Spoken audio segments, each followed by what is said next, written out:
أعوذ بالله من الشيطان الرجيم. بسم الله الرحمن الرحيم. ولقد أرسلنا إلى ثمود أخاهم صالحا أن اعبدوا الله فإذا هم فريقان يختصمون.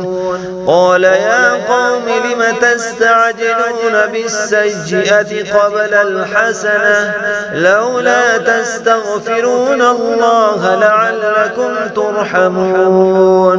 قالوا طيرنا بك وبمن معك قال طائركم عند الله بل أنتم قوم تفتنون.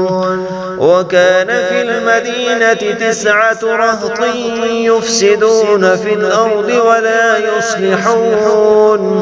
قالوا تقاسموا بالله لنبيتنه وأهله ثم لنقولن لوليه ما شهدنا مهلك أهله وإنا لصادقون. ومكروا مكرا ومكرنا مكرا وهم لا يشعرون.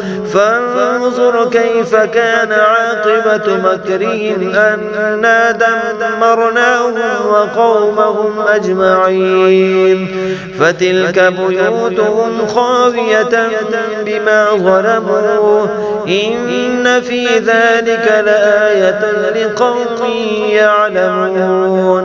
وأنجينا الذين آمنوا وكانوا يتقون. ولوطا إذ قال لقومه أتأتون الفاحشة وأنتم تبصرون أئنكم لتأتون الرجال شهوة من دون النساء بل أنتم قوم تجهلون.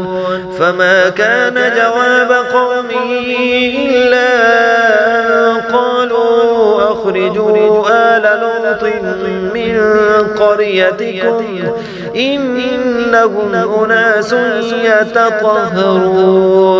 فأنجيناه وأهله إلا امرأته قدرناها من الغابرين. وأمطرنا عليهم مطرا فساء مطر المنذرين.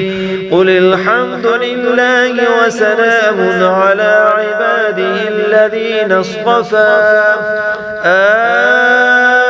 الله خير أما يشركون.